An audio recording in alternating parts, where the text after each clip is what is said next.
5 line चाहिए। 5वां जो है उसका ऑब्जेक्टिव है। देखो ये जो हमारा पहला टॉपिक है, जो यानी इस डीटी का, जिसका नाम है डीटी नंबर कौन सी होगी, सेविंग। मैंने पूछा नहीं, ठीक हो गई इंग्लिश का सेक्शन या नहीं, मसला हुआ सही था, ठीक है। देखो डीटी नंबर सेविंग का जो आपका फर्स्ट हमारा टॉपिक है वो है सेंटेंस स्ट्रक्चर। बेटा इसमें हम सेंटेंस की स्ट्रक्चर पढ़ेंगे कि अगर हम सब्जेक्ट वर्ब लगाएं तो स्ट्रक्चर के लिहाज से हम क्या बोले, अगर क्लोज किसको बोलते हैं, कौन सा वर्ब चाहिए सेंटेंस की स्ट्रक्चर के लिए, फिर उस वर्ब को क्या बोले, फिर उस सब्जेक्ट के बाद जो अल्फाज आए यानी सब्जेक्ट के बाद उन अल्फाजों को क्या बोले, या सब्जेक्ट के बारे में जो अल्फाज हमें बताएं उसको क्या बोले। फिर अगर दो इंडिपेंडेंट क्लोजेस आपस में मिले तो हम फिर ऐसे सेंटेंस को क्या कहें। फिर दो इंडिपेंडेंट क्लोजेस को, देखो मैं सारा आपको करवा रहा हूँ, जब दो इंडिपेंडेंट क्लोजेस आपस में यानी कोऑर्डिनेटिंग कंजंक्शन से हम ऐड करें, कंबाइन करें, तो ऐसे सेंटेंस को हम क्या करें, क्या कहेंगे। अगर सबऑर्डिनेटिंग कंजंक्शन के साथ किसी एक इंडिपेंडेंट सेंटेंस को मिलेंगे तो फिर उस सेंटेंस को क्या कहेंगे। अगर दो इंडिपेंडेंट क्लोजेस को, जिसको हम कंपाउंड सेंटेंस कहते हैं, उनको अगर सबऑर्डिनेटिंग कंजंक्शन से ऐड करें या कंबाइन करें तो फिर उसको क्या कहेंगे। ये स्ट्रक्चर इसको कहते हैं, मतलब कोई ना कोई वर्ड हम ऐड करने लगाते हैं, पहले स्ट्रक्चर उसकी बनाकर फिर हमें नाम देना है कि ये सिंपल सेंटेंस में आ रहा है, ये कंपाउंड में आ रहा है, ये कॉम्प्लेक्स में आ रहा है या कंपाउंड कॉम्प्लेक्स में आ रहा है। टोटल देखो इसके 4 काइंड है, ठीक है। ये आपके पीएचडी के सिलेबस में भी भले हम से करें, ठीक है। सेंटेंस स्ट्रक्चर, तो ये हमारा फर्स्ट टॉपिक, ठीक है बेटा। यानी इसका सेकेंड क्या है, फंक्शन ऑफ सेंटेंस, वो अलग है, ये अलग है। जब ये हम बना देंगे तो फिर हम फंक्शन देखेंगे, भाई जैसे कोई जगह बनाते हैं या कोई रूम बनाते हैं, उसके बाद उसका फंक्शन डिसाइड करते हैं कि इसको लाइब्रेरी करना है, इसको या जो वो डाइनिंग रूम करना है, क्या करना है, उस रूम का फंक्शन क्या होना चाहिए। तो इसी तरीके से पहले हम सेंटेंस बनाना सीखते हैं कि अगर सेंटेंस ऐसा बने तो उसको क्या कहेंगे। देखो बेटा सेंटेंस स्ट्रक्चर के अंदर टोटल मैंने अभी आपको बताया कि 4 इसके काइंड है, 4। Simple sentence, compound sentence, complex और लार्ज कंपाउंड कॉम्प्लेक्स सेंटेंस होता है। सबसे पहले देखो जो सेंटेंस होता है वो होता है सिंपल सेंटेंस। तो ये ही सिंपल बातें जब हम लिखेंगे, एक्सप्लेन करेंगे, आपको बताएंगे तो बिल्कुल ऐसा ही लगेगा कि इसका नाम जो है शुरू में बिल्कुल यानी टॉपिक या सिंपलिसिटी के हिसाब से या इजीनेस के हिसाब से रखा गया है कि ये है ही एक सिंपल सेंटेंस। सिंपल सेंटेंस का मकसद बिल्कुल ये नहीं है कि सेंटेंस में अल्फाजों की सिंपलिसिटी, कुछ स्टूडेंट ये समझते हैं, जैसे मैंने टॉपिक लिखा तो लिखते हुए उनको ये लगा कि ऐसा सेंटेंस जो किसी एक वर्ड पे मुश्तमिल हो या 2 वर्ड पे मुश्तमिल हो, ठीक है, तो वो सिंपल कहलाएगा। हम ये अंदाजा करते हैं, हम अपनी डेफिनेशन जो है वो बनाते हैं कि ऐसा सेंटेंस जिसमें कम अल्फाज वाले सेंटेंस को हम सिंपल कहते हैं, ठीक है। कुछ ज्यादा अल्फाजों वाले सेंटेंस को हम कंपाउंड कहते हैं। उससे ज्यादा अल्फाज अगर सेंटेंस में आ जाए किसी सेंटेंस में तो उसको कॉम्प्लेक्स है। अगर पूरी ट्रक अल्फाजों की अगर किसी सेंटेंस में आ जाए तो वो कंपाउंड कॉम्प्लेक्स है। ये नहीं है बिल्कुल। ये सेंटेंस सिंपल जो है वो सिंपल में सिंपल, शॉर्ट भी हो सकता है, कोई ये लॉन्गेस्ट सेंटेंस भी हो सकता है।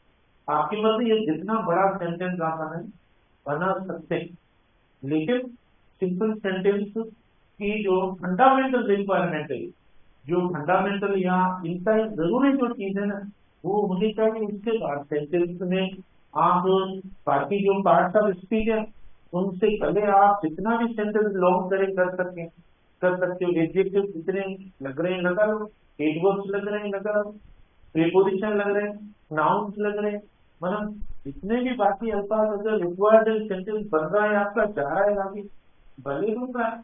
इसकी फंडामेंटल रिक्वायरमेंट क्या है वो एक होगी, ठीक है, वो एक ही होगी, उससे ज्यादा वो नहीं होगी। तो देखो सिंपल सेंटेंस के अंदर सिंपल सेंटेंस जो बनता है उसकी फॉर्मेशन जो होती है वो होती है इंडिपेंडेंट क्लोज। यानी ये जो बनता है इस सेंटेंस में क्या होता है, इंडिपेंडेंट क्लोज होता है। यानी simple sentence is made up of an independent clause. ये जो सेंटेंस बनता है made up of an independent clause,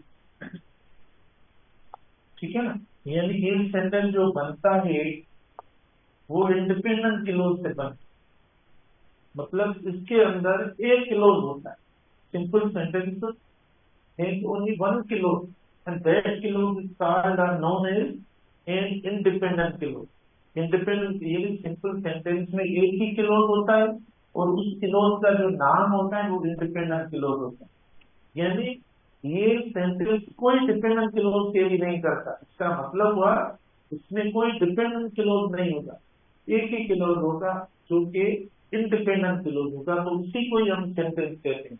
अब मतलब क्लोज क्या होता है हमारा, तो ये पढ़ा हुआ है, बार बार हमने सेंटेंस में दिया है। यानी क्लोज ये होता है, देखो जो क्लोज होता है अगर यानी सब्जेक्ट, ठीक है, सब्जेक्ट और वर्ब, वर्ब के लिए मैं लिखूंगा इधर स्पेसिफिकली कि फाइनाइट वर्ब, ठीक है, फाइनाइट सब्जेक्ट और फाइनाइट वर्ब हो तो हम अब इसको क्या कहते हैं, इंडिपेंडेंट क्लोज के। ये आपका इंडिपेंडेंट क्लोज, इसको यानी इंडिपेंडेंट सब्जेक्ट और वर्ब से मुश्तमिल, इसको आप क्लोज भी कहेंगे, इसको आप इंडिपेंडेंट भी क्लोज कहेंगे, ठीक है। ये देखो किसी दूसरे क्लोज के ऊपर जो है वो यानी डिपेंड नहीं करता, डिपेंड नहीं करता। ये सिंपल सेंटेंस होता है। इधर जो आपका सब्जेक्ट होगा वो बेटा सब्जेक्ट आपका एक भी हो सकता है, कंपाउंड सब्जेक्ट भी हो सकता है।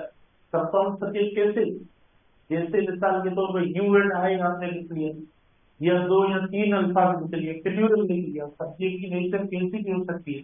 और फाइनाइट वर्ब होगा, जो फाइनाइट वर्ब वाला पार्ट है सब्जेक्ट को छोड़कर, माने ये वाला जो हिस्सा है इसको आप प्रेडिकेट भी कह सकते हैं। देखो ये फाइनाइट वर्ब भी हो गया और साथ साथ आप इसको प्रेडिकेट भी कह सकते हैं।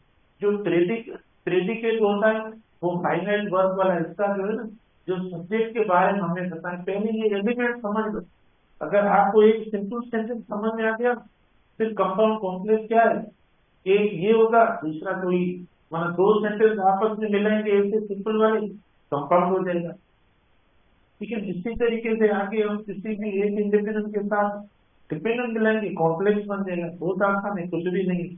तो बेटा देखो मैंने लिखा है, यानी ये जो सिंपल सेंटेंस होता है मुश्तमिल होता है जिससे सब्जेक्ट और फाइनाइट वर्ब, फाइनाइट वर्ब को हम प्रेडिकेट कहते हैं। प्रेडिकेट क्या होता है, प्रेडिकेट वो अल्फाजों का ग्रुप होता है या वर्ब भी हो सकता है, ठीक है ना, जो हमें सब्जेक्ट के बारे में बताए कि सब्जेक्ट क्या करता है।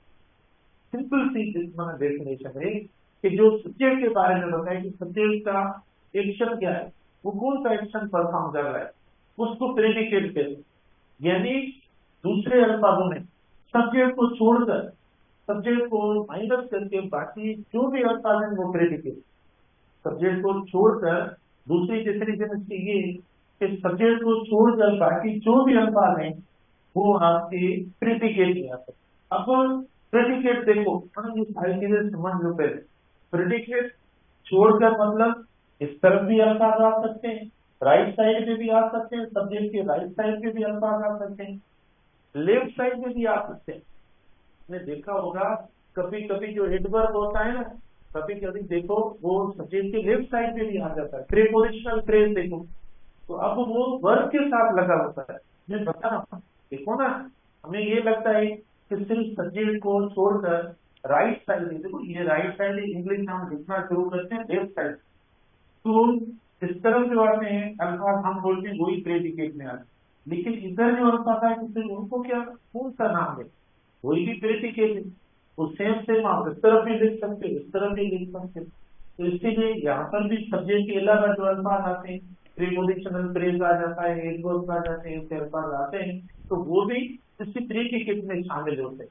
तो देखो सब्जेक्ट होता है, सब्जेक्ट आपका कंपाउंड हो सकता है, सिंपल सेंटेंस होता है। इस सेंटेंस के अंदर, सिंपल सेंटेंस के अंदर आप कोई कंजंक्शन वगैरह मत लगाना, ठीक है ना। वहाँ एक ही जो वो सेंटेंस एक ही वर्ब पे मुश्तमिल होता है, एक वर्ब जो होता है, एक ये फाइनाइट वर्ब जो होता है इसी वर्ब पे मुश्तमिल होता है। फिर जो भी वर्ब हो आपका, जैसे मिसाल के तौर पर देखो हम एक सिंपल सेंटेंस, अच्छा फिर मैं बता दूं, जैसे इंपरेटिव सेंटेंस है, देखो इंपरेटिव सेंटेंस आपका क्या है, यानी सिंपल सेंटेंस है। जैसे इंटरोगेटिव, अच्छा देखो जब हम फिर जाएंगे ना, यानी फंक्शन ऑफ सेंटेंस, तो फिर हमें पता पड़ेगा, फिर हम वहां पर भी नाम देंगे कि भाई डिक्लेरेटिव सेंटेंस हमने बनाया है, ये किस कैटेगरी में आता है, सिंपल में आता है या कंपाउंड में आता है, किस में आता है, इंपरेटिव किस में आता है। तो अगर इंपरेटिव देखो एक ही वर्ड पे मुश्तमिल है, ठीक है, तो वो भी सिंपल सेंटेंस में आएगा। लेकिन यहाँ पर आपका इतराज होगा सर इंपरेटिव में ये तो है नहीं, फिर हम इसको कैसे सिंपल सेंटेंस में रखें। सीधी सी बात है ना, इसका तो कोई नया स्टाइल होना चाहिए, क्योंकि बगैर सब्जेक्ट वाला है, ठीक है, बगैर सब्जेक्ट वाला है तो इसका तो कोई मतलब है नहीं। तो ये सिंपल सब्जेक्ट है, सब्जेक्ट है, लेकिन इंटरसेंस में यूजुअली सब्जेक्ट को मेंशन नहीं किया जाता स्पेशली, लेकिन इसका सब्जेक्ट कौन सा है, यू है, सेकंड पर्सन है, सेकंड, देखो आप खुद बोल रहे हैं, इसीलिए नहीं मेंशन किया जाता कि जब बात करते हैं तो यू उधर ही होता है। जैसे मिसाल के तौर पर मैं बोलूंगा सिट डाउन, इसका मतलब सिट डाउन बना वो यू को अपने मुखातिब, ठीक है, लिसन टू मी मतलब यू को मुखातिब। तो ऐसी चीज जो अंडरस्टूड हो, पता हो, तो उसको नहीं मेंशन किया जाता। तो ये इंपरेटिव जो है वो भी इसके अंदर है। कंजंक्शन जो है देखना, कंजंक्शन वगैरह उनका आप केयर करना कि ऐसा नहीं है कोऑर्डिनेटिंग या सबऑर्डिनेटिंग कंजंक्शन हम लगाएं जिससे सेंटेंस की नेचर चेंज हो जाए। लेकिन बात असल में इस पे देखो, इसका जो बुनियाद है, यानी ये दो अल्फाजों के ऊपर जो वो है, इसको आपको देखना है कि किलोज कितने हैं। तो देखना किलोज कितने, अगर एक ही किलोज है सब्जेक्ट प्लस यानी फाइनाइट वर्ब या बाकी फिर इसके साथ और भले जितने भी पार्ट पर उसी कार है, मैंने जैसे बता दिया उसका नहीं है, लेकिन फाइनाइट वर्ब अगर दूसरा आ गया, अगर फाइनाइट वर्ब दूसरा आ गया तो ये सिंपल सेंटेंस नहीं रहेगा, ठीक है। फाइनाइट वर्ब भले सब्जेक्ट एक हो, भले सब्जेक्ट एक हो, लेकिन आपने एंड या बट या कोई ऐसा कंजंक्शन लगाकर फाइनाइट वर्ब दूसरा दे दिया तो ये सिंपल में से कंपाउंड बन जाएगा, भले सब्जेक्ट सेम, ठीक है, भले आप सब्जेक्ट नहीं लगाते, लेकिन वो सिंपल नहीं रहेगा, ठीक है, वो सिंपल नहीं रहेगा, वो कंपाउंड हो जाएगा। सर हम प्रैक्टिस भी करते हैं एग्जाम्पल, अब आपको ये पूरी नेचर समझ में आ गई, ठीक है। अब देखो हम सबसे पहले आते हैं सिंपल सेंटेंस पे। देखो वी वी आर लर्निंग, ठीक है, देखो वी आर लर्निंग, तो देखो वी आर लर्निंग इंग्लिश, ये हो गया। पहले बना इसको इतना देखें, फिर बनाते दूसरा तरीके। अब इसमें देखो जो बातें बताई हैं, जिनको हमने डिफाइन किया है, एक्सप्लेन किया है, क्या हमने उसके मुताबिक एग्जाम्पल बनाया है या नहीं। वी आर लर्निंग इंग्लिश, ये क्या हुआ, ये हुआ सब्जेक्ट, ठीक है, जिसमें तो दो वर्ब आ गए, मैंने कहा एक फाइनाइट वर्ब होना चाहिए, लेकिन इसमें एक आर पढ़ा है, दूसरा लर्निंग पढ़ा है, फिर इसमें इंग्लिश पढ़ा है, ये पता नहीं तीन अल्फाज आ गए, इधर तो एक लिखा हुआ बेटा। हेल्पिंग वर्ब मेन वर्ब को मिलाकर एक वर्ब कहा जाता है, हेल्पिंग वर्ब मेन वर्ब को मिलाकर एक वर्ब कहा जाता है। तो ये जो वर्ब है, यानी आपका सेंटेंस फाइनाइट वर्ब के बगैर कभी नहीं बनेगा। एक बात ध्यान में रखो, जो सेंटेंस आप बनाएंगे तो वो सेंटेंस फाइनाइट वर्ब के बगैर नहीं बनेगा। आप कोई भी सेंटेंस मुझे फाइनाइट वर्ब के बगैर बना के दो, इंटेलिजेंस की फीस वापस। मस्त मस्त मुस्कुरा तुम्हारे चेहरे पे आई है, फीस वापस बन गया है मना, दिल में रखे बैठाए हो गया से यार, जने हमारा नहीं चलिया वो हमें संजय में दिल में आया, हाँ याद तो आएगा वापसी। अच्छा ठीक है, मैंने देखा ये देखिए सेंटेंस करूंगा। तो देखो, तो मैंने कहा ना, फाइनाइट वर्ब के बगैर कोई सेंटेंस नहीं बनेगा। फाइनाइट वर्ब का होना जरूरी है। नॉन फाइनाइट वर्ब हो तो फाइनाइट वर्ब जरूरी है। सेंटेंस बोलते ही वर्ब को, सेंटेंस जो हम बोलते हैं वो वर्ब को बोलते हैं। अगर आपका फाइनाइट वर्ब ना हो, सब्जेक्ट पढ़ा है, ऑब्जेक्ट पढ़ा रहे हैं, या कोई दूसरा पार्ट आप सेंटेंस में पढ़ा रहे हैं, सेंटेंस नहीं बनेगा। लेकिन बनता है वर्ब और वो वर्ब भी फाइनाइट होना चाहिए। तो ये फाइनाइट वर्ब हुआ, ठीक है, इसको हम फाइनाइट वर्ब देंगे। इंग्लिश देखो, ये ऑब्जेक्ट हो गया या नाउन हो गया, लेकिन अब ये फाइनाइट वर्ब हुआ, ये ऑब्जेक्ट हो गया। और मैंने कहा सब्जेक्ट को छोड़कर बाकी जो अल्फाज आते हैं उनको क्या बोलते हैं। यानी ये पूरा जो है आपका, यानी ये पूरा देखो ये आपका यूनिट बन गया तरीके से, क्योंकि ठीक है, क्योंकि ये वो अल्फाज हैं जो हमें बताते हैं कि सब्जेक्ट क्या कर रहा है, सब्जेक्ट का जो है फंक्शन क्या है। तो वी आर लर्निंग इंग्लिश, देखो ये प्रीडिकेट भी हो गया और अलग अलग देखो हमने लिख लिया। ये हमारा 1 क्लोज, ठीक है, ये हमारा 1 क्लोज हो गया। और ये इंडिपेंडेंट क्लोज, देखो ये किसी के ऊपर इंडिपेंडेंट क्लोज, ये कि मीनिंगफुल क्लोज हो, हम मीनिंग हो, उसके अंदर सेंस पूरा है, कंप्लीट मीनिंग हो। ऐसा नहीं है कि हम ऐसा सेंटेंस बनाए जिसमें से मीनिंग ही ना निकले। इंडिपेंडेंट क्लोज का मतलब क्या हो कि वो मीनिंग दे, पूरी मीनिंग दे, उसको इंडिपेंडेंट क्लोज दे। तो वी आर लर्निंग इंग्लिश, देखो ये आपका हो गया। सिंपल सेंटेंस, सिंपल मैं क्या करूंगा, आप मुझे इसको मुश्किल करें, मुश्किल तो मैं नहीं कर सकता। दूसरा एग्जाम्पल देता हूँ, इधर देखें, हम दूसरा एग्जाम्पल देते हैं। You and we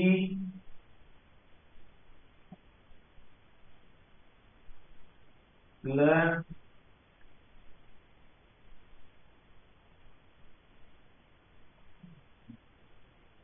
subjects like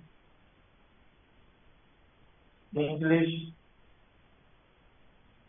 physics,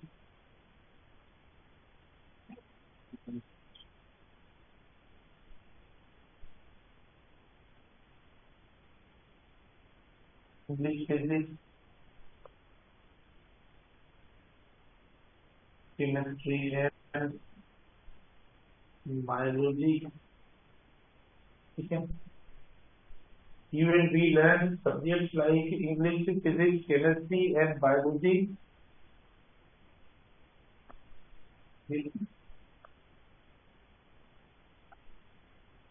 समझना थोड़ा, with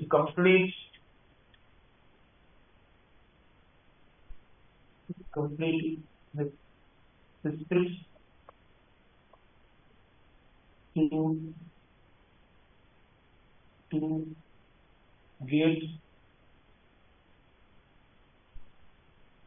get selected and see the right career, ठीक है। अब ये सेंटेंस आया, देखो मैं पढ़ के बताता हूँ, राइटिंग थोड़ी ऐसी है इधर जो आपको समझ में नहीं आ रही होगी। मैंने कहा you and we learn subjects like English, physics, chemistry and biology, ठीक है, ये with complete spirit to get, 2 बार गेट आ गया, ठीक है, to get selected and seek bright career, हेतरो ना எடுத்து सिंपल सेंटेंस नहीं, ये खीर है, खीर में खंड मिला है, दूसरी खंड मिलाएंगे तो खीर आ देंगे, देखो दिन वेंदो ये ये सिंपल सेंटेंस जेतरा लफ्ज सां मिलाएंगे वेंदो सेंटेंस ही वधंदो वेंदो, सुठो थींदो वेंदो। अच्छा, bright career for our life, जो भी आप कर रहे हैं देखो। तो बेटा सुने सेंटेंस, अब मुझे पता नहीं है सिंपल है या नहीं, मैंने पता नहीं क्यों फिलोसफी नाम दे दिया बगैर कोई। You and we learn subjects like English, physics, chemistry and biology with complete spirit to get selected and to seek bright career for our life। अब कितने अल्फाज आ गए सेंटेंस में, 1 2 3 4 5 6 7 8 9 10 11 12 13 14, 15, 16, 17, 18, 19, 20, 21, 22, माना ऑलमोस्ट 25। ठीक है, 2 डजन।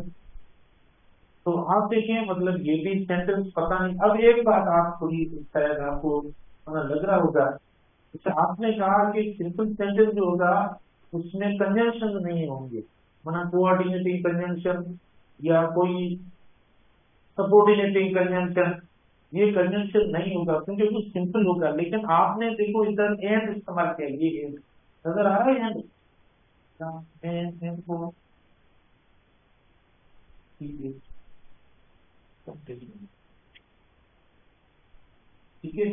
देखो ये एंड, ठीक है, तो एंड इधर पड़ा है देखो। तो ऐसा तो नहीं है कि एंड लगने से हमारा सेंटेंस ये सिंपल सेंटेंस में से कंपाउंड या कॉम्प्लेक्स की कैटेगरी में चला गया हो, माना इसका टाइप या कैटेगरी चेंज हो गई। क्यों? तो देखो कंजंक्शन इधर आ गया है। देखो बेटा, असल में सेंटेंस की कैटेगरी या उसका काइंड कंपाउंड या किसी दूसरी टाइप में वो सेंटेंस तब होगा जब आप कोई दूसरा फाइनाइट वर्ब, माना कंजंक्शन प्लस फाइनाइट वर्ब देंगे, भले सब्जेक्ट सेम पड़ा हुआ, ठीक है, तो फिर आपका वो सेंटेंस जो है कंपाउंड हो जाए। जैसे मिसाल के तौर पर, we are learning English and and writing it या प्रैक्टिसिंग इट। तो अब आप देखो, आपके वर्ब दो, प्रैक्टिस से वर्ब हो गया, तो आपने दो चीजें लगाई नहीं, सब्जेक्ट भी नहीं लगाया, हेल्पिंग वर्ब नहीं लगाया, इसलिए क्योंकि रिपीटेशन हो रही है तो हमने नहीं लगाया। चेंज वर्ब हो रहा है, अगर वर्ब चेंज है तो फिर पहले लगा। ठीक है, तो देखो फाइनाइट वर्ब दे दिया तो इसके अंदर कोई दूसरा फाइनाइट वर्ब है। तो मैंने कहा, आपको पहले ही कहा था कि सिंपल सेंटेंस सिंपल भी हो सकता है, सिंपल भी हो सकता है। बेटा देखो, ये सिंपल सेंटेंस, इधर देखो, ये ये सिंपल सेंटेंस, ये सिंपल सेंटेंस, ठीक है। देखो ये सिंपल सेंटेंस है, देखो मैं इधर ही लिखता हूँ सिंपल सेंटेंस। देखो ये सिंपल सेंटेंस, सी लिस्टेड, ठीक है, या तो बोलते हैं ना, ये देखो आपको वही जो रवायती जुमले बताऊं तो आप बोलेंगे हाँ सर आप सही है। डाउन, देखो क्या ये भी एक ही वर्ब है, वर्ब तो एक है उसमें, डाउन जो है एडवर्ब है, पहले से वर्ब इसमें भी सिर्फ एक है। इधर ऊपर भी देखो लिसन एक वर्ब है, सी भी देखो एक वर्ब है, ठीक है, एक एक वर्ब आ रहा है जो भी आप इस्तेमाल करें। ठीक है, राइट, देखो ये भी हो गया। तो इन सब के सब फाइनाइट वर्ब है। नॉन फाइनाइट वर्ब क्या होता है? नॉन फाइनाइट वर्ब किसको बोलते हैं? ये तो मतलब देखो हम कैसे डिफाइन करेंगे ये वाला वर्ब फाइनाइट और नॉन फाइनाइट है। तो नॉन फाइनाइट वर्ब बेटा ऐसा वर्ब जिस वर्ब के साथ आप टू लगाएं या जो आईएनजी वाला वर्ब हो, ठीक है, हाँ आईएनजी वाला कौन सा? आप बोलेंगे सर फिर ये भी वर्ब पड़ा है। नहीं, जो वर्ब यानी जेरेंट वाला हो, जैसे जेरेंट जो होती है जेरेंट वाला, जैसे मैं बोलूँ भाई exercise is important, sorry doing exercise is important, तो डूइंग देखो हो गया, ये आपका नॉन फाइनाइट वर्ब है। या आईएनजी वाला फॉर्म पार्टिसिपल का फॉर्म होगा एडजेक्टिव वाला, जैसे interesting book, an interesting book, ING इसमें भी पड़ा है, क्यों जिस वर्ब के साथ लगे, ठीक है। तो ये जो वर्ब है ना आपके नॉन फाइनाइट वर्ब होते हैं। अच्छा, ये नॉन फाइनाइट नहीं है, देखो ये नॉन फाइनाइट नहीं है क्योंकि इस वर्ब की हेल्प से ये आता है। तो आपको समझ में आया, ये वाला एंड समझ में आया? एंड ऐसा नहीं है कि देखो कोऑर्डिनेटिंग की कनेक्शन है उसकी नेचर क्या है बेटा, वो अल्फाजों को भी ज्वाइन करता है और वो क्लोजेस को भी ज्वाइन करता है। कोऑर्डिनेटिंग जो कंजंक्शन है ना, उनकी नेचर दो वर्ड है। जैसे आप देखो, आपने एक पूरी लिस्ट दे रहे हैं, किसी भी सेंटेंस में कुछ दे रहे हैं कि भाई आई एम रीडिंग या आई लर्न, देखो आप दे रहे भाई जो सब्जेक्ट पढ़ रहे हैं, जो आखिर वाला आपका सब्जेक्ट होगा उसको कंप्लीट करने से पहले आप क्या करें, एन लगाएंगे। जिसे बोले we learn English, physics, chemistry. अच्छा, हमने लिखो कुछ भी ना दो, इंग्लिश यही सही है, तो क्या करेंगे सही, एन लगाएंगे, क्योंकि सिमिलर नेचर की, मतलब एक ही नेचर की हम बात कर रहे हैं। हाँ, जो चीजें सब्जेक्ट है सारे, तो इसीलिए हम एन लगाएंगे। इस एन लगने से आपका सेंटेंस कंपाउंड नहीं होता। कंपाउंड तब होगा जब फाइनाइट और दूसरा आ जाए, तो ये समझ गए। और अच्छा, इस किलोज को कौन सा नाम देंगे, मतलब इसको किलोज का नाम भी आपसे दिलवाएंगे। यदि वी आर लर्निंग इंग्लिश, तो ये कौन सा किलोज, जैसे ये independent simple sentence, independent clause, एक क्लोज, सब्जेक्ट को छोड़कर ना, इतनी चीजें पढ़ी हैं भले में, हमने सिलो पढ़ी। सब्जेक्ट, ठीक है, वो जो एक्शन करे सेंटेंस में, ठीक है, जो हेड वर्ड हो, जो बाकी वर्ड के लिए आए, ठीक है, उसको सब्जेक्ट कहा जाता है। सब्जेक्ट आपका प्लूरल हो सकता है, सिंगुलर हो सकता है, कंपाउंड सब्जेक्ट हो सकता है। अच्छा, उसके बाद सब्जेक्ट के बाद जो आएगा वो फाइनाइट वर्ब आएगा, ठीक है। फाइनाइट वर्ब प्लस बाकी वर्ड या ओनली फाइनाइट वर्ब, प्रेडिकेट भी हो सकता है। प्रेडिकेट कंटेन्स अब फाइनाइट वर्ब।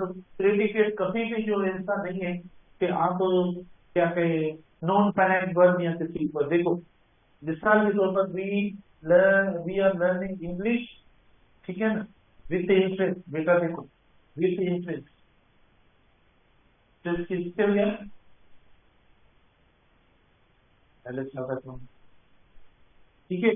देखो, we are learning English with interest, बेटा देखो, जानते हो प्रेडिकेट की बात कर रहा था। प्रेडिकेट की बात, देखो केला बाहर होने पे वो सांगर में देखो का कितने नियर बस को ना टाइम कोने मुझे खिलाफ मेहरबान देर होती है, तो आप 9 लगी 35 मिनट में बस निकल गया, कितने भी सांगर की साधु सामा कुछ नहीं कौन है मेहरबान मेरे बाप, ठीक है। ऐसे जो, तो we are learning English with interest. अच्छा, देखो मैं अंदर आपसे बोलूँ कि भाई इंग्लिश विथ इंटरेस्ट, जो प्रेडिकेट होता है बेटा, प्रेडिकेट वो सब्जेक्ट को छोड़ के प्रेडिकेट होता है। तो क्या इंग्लिश विथ इंटरेस्ट, क्या ये प्रेडिकेट है या नहीं, इंग्लिश विथ इंटरेस्ट? क्यों, ये सब्जेक्ट के बाद वाले अल्फाज है ना, फिर हम इसको प्रेडिकेट क्यों नहीं कहते? इंग्लिश विथ इंटरेस्ट माना इतने अल्फाज आर लर्निंग छोड़कर, और फिर हम बोले इंग्लिश विथ इंटरेस्ट, तो क्या ये प्रेडिकेट में आएंगे? नहीं। प्रेडिकेट मैंने कहा सब्जेक्ट को छोड़कर सारे अल्फाज, मतलब सब्जेक्ट के बाद सब अल्फाज प्रेडिकेट रहेंगे, एक दो नहीं। ऐसा नहीं है कि, अच्छा इधर देखो, फिर मैं अगर ये भी करूं कि we are learning, are learning, हालांकि फाइनाइट वर्ब है, बाकी अल्फाज आपके पढ़े, मैं सिर्फ इतना ये लिखकर बोलो कि भाई आर लर्निंग जो है ये प्रेडिकेट नहीं। हाँ, आर लर्निंग प्रेडिकेट तब है जब अगर बाकी आपने अल्फाज सेंटेंस में ना लिखो, अगर इंडिपेंडेंट क्लोज के अंदर बाकी अल्फाज नहीं है, तो आर लर्निंग आपका क्या है, प्रेडिकेट है, बिल्कुल सही है। लेकिन यहाँ पर देखो आगे भी दिया हुआ है, तो ऐसा नहीं है, सब्जेक्ट को छोड़कर बाकी फिर जितने भी अल्फाज आ रहे हैं, इस साइड हो या सब्जेक्ट की लेफ्ट साइड की हो, दोनों साइड से जो अल्फाज होंगे वो प्रेडिकेट में शिफ्ट हो जाए। ऐसा नहीं है कि आप यानी फाइनाइट वर्ब वाला ऐसा ले रहे हो, या ये 3-4 अल्फाज ले रहे हो, या इंग्लिश देखो मैं आपको दूंगा ये अल्फाज, मतलब underline part of the sentence is, ठीक है, तो मतलब इनमें इसको अंडरलाइन किया जाएगा, या यानी आपसे पूछा जाएगा which one of the following is an example of predicate. Option A होगा आर लर्निंग, ऑप्शन बी होगा are learning English, option C होगा are learning, sorry B are learning English, option D होगा are learning English with interest. कौन सा होगा? पूरा जो complete sentence है वो आपका होगा प्रेडिकेट। तो आप समझे पहले, देखो मैंने सिलो आज पढ़ाया इसीलिए आपको कि ये सारी चीजें समझ आए। अब हम ऐड करते जाएंगे, हमारा सेंटेंस जो दूसरा बनने का कंपाउंड, ऐड करते जाएंगे, तीसरा बन जाएगा। इसी सेंटेंस के बुनियाद पर हम करेंगे, ठीक है। तो सेंटेंस ये स्ट्रक्चर है कि अगर ऐसी स्ट्रक्चर बनेंगे, ऐसी कंपोजिशन बनेंगे, तो वो आपका सिंपल सेंटेंस होगा। ये आपका इम्पोर्टेंट टॉपिक है, आपका सिलेबस है। इसलिए मैं आपको बार बार इन चीजों का बता रहा हूँ। बेटा सिंपल सेंटेंस यानी एक ही किलो से उसका मिलता है 1 किलो, एन इंडिपेंडेंट किलो ना 1 किलो, 1 किलो होगा। इसके अंदर 1 किलो नहीं होंगे। वो किलोज का नाम क्या है? इंडिपेंडेंट किलोज होगा। इसको इंडिपेंडेंट किलोज कहा जाता है, मेन किलोज इसको बोले, ठीक है, तो भी आप बोल सकते हो। सिंपल सेंटेंस होता है। किलोज देखो कौन सा इंडिपेंडेंट है, इंडिपेंडेंट किलोज के अंदर क्या होता है? फाइनाइट वर्ब होता है। फाइनाइट वर्ब ये नहीं है शब्द। तो फाइनाइट वर्ब के बाद अगर दूसरे अल्फाज मतलब फाइनाइट वर्ब को छोड़कर बाकी जो भी इस्तेमाल बाकी जो भी इस्तेमाल कर, देखो ना, कोई बीमारी होती है, एक चीज होता है ये फल खाना, बाकी आपकी मर्जी जो, अगर ये चीज खाई तो बीमारी वापस हो जाएगी। तो फाइनाइट वर्ब दूसरा वर्ब लगाओ, बाकी आपकी मर्जी, जो part of speech sentence add करो, भले ही कर दो, लेकिन उसके अंदर कोई एरर या मसला नहीं होता। हमने देखो आपके सामने सामने इतना लॉन्ग सेंटेंस बना दिया, ये हो गया, और दूसरा आपने ये बना दिया। फिर प्रेडिकेट का आपको बता दिया, प्रेडिकेट दोनों साइड से होती है, ठीक है। ये चीजें आप लिख कर देना, होपफुली आप ये बात समझ गए।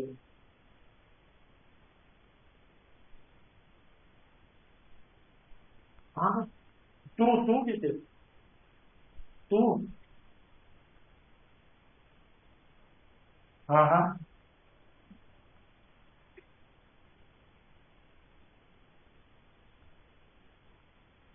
तो ये हुआ ना नॉन फाइनाइट वर्बन टू देखो, फिर ही देखो टू वन ही टू हिंसा लगा, ही टू हिंसा निकल बिना रिपीट कौन करेगा? बट ये नॉन फाइनाइट वर्बन टू जैसे हिकड़ा वर्ती तो मुझे ना एंड सब सेंटेंस और पंजा वर्ब कनेक्ट करके एक ही दफा लगा दे, फिर उसको वापस रिपीट ना करें।